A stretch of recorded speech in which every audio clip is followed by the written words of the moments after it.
Republican Zach Nunn won one of 2022's tightest races to represent Iowa's 3rd congressional district, and he's now one of the nearly 80 new House members of the 118th Congress.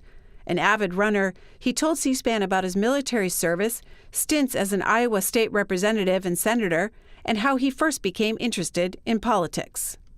You know, I think I started off in politics way back in elementary school, just kind of talking with kids in my class and trying to be an advocate for others as we went forward. You know, the call to serve has been imbued in my family for generations. My dad was a teacher, my mother was a nurse. I've had the privilege of serving almost 2 decades now in the U.S. military.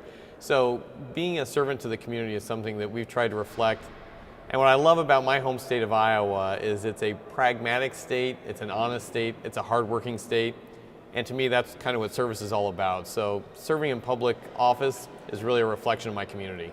When you were talking about politics as a kid, do you remember talking about a certain president? Did you like, or a certain political figure? You know, as a kid, I remember writing a letter to Ronald Reagan, and it was talking about the nuclear arms buildup with Russia, of all things. And so clearly interested in, global politics back then. But from, a second grader's perspective, it was more like, why can't we all be friends? And to the Reagan administration team's credit, they wrote us back and they talked about his relationship with Gorbachev and what they were trying to do with Margaret Thatcher at the time to build unity.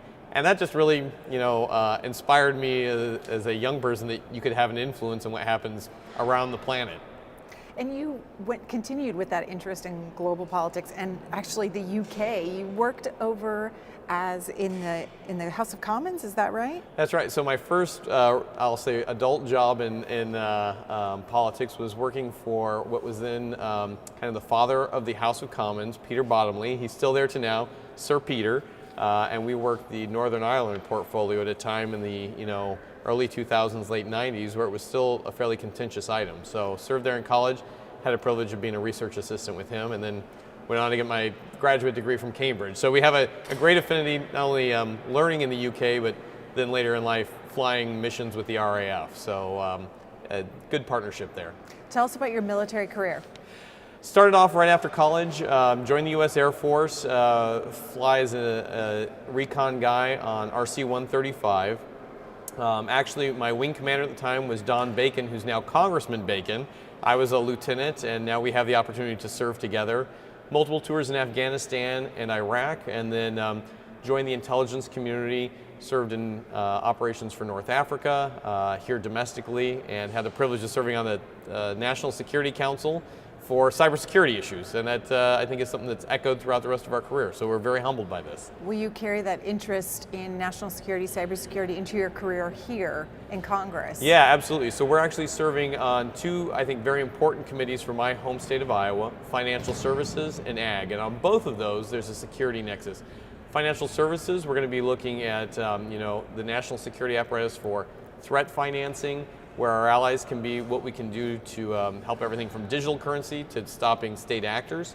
And then on the ag side, Iowa feeds and fuels the world, and national security becomes a really big player in this, as we just saw in Ukraine with the second strike the Russians took was on a fertilizer plant, and that's going to have a huge impact around the world on how farmers will plant this coming spring. So very important issues. And tell us about your career in the state house. You're a state representative, you're a state senator as well. Yeah, got to move back to my hometown with my wife, and we've got 4 wonderful kids, 2 foster kids. So we started serving in the state house in 2014. We ran in a district that was very Democrat. They told us a Republican could never win it, but we worked hard. We knocked on every door, Republican, Independent, and Democrat. And as C-SPAN watchers will know, Iowa is very much a purple state, so it's about being the right candidate and actually working with people across the aisle. We won that race against an incumbent overwhelmingly. 4 years later, we got to run and serve in the state Senate, and then most recently, we won against an incumbent in Iowa and turned the entire delegation Republican, the first time since the Eisenhower administration. So exciting, but more importantly, it's a great opportunity to serve the community that helped raise Kelly, me, and our kids in the same way they've been given service to us. This is a very busy schedule when you're a member of Congress, as you're probably learning or already know. What do you do to relax? So running on the mall in the morning is a great way to start the day. While I'm in DC, it is go, go, go, and I'm good with that. I think we're here to serve my district and my hometown. But then that also makes sure that we do what I like to call, I work for Chuck Grassley, Senator Grassley, coming in, as I think maybe half of Iowa did at one point.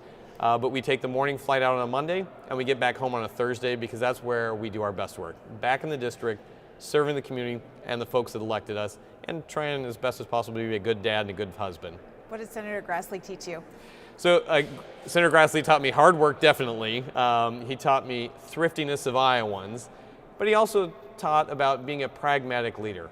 You don't get to be the senior senator in the country without recognizing that there's things bigger than your ego. And so going into it with a humble heart.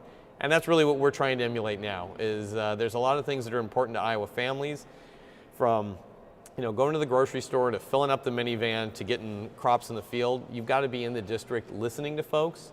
And Senator Grassley does his famous 99 county tour, where he visits every county in the state. We do the same in the 3rd district, but we just do it every quarter versus every year. So all 21 counties, getting out to see everybody. And I think that's the best way, not just to keep a humble servant's heart, but also to hear what's important to the district, so we can be the best possible advocate for folks back home out here in Washington.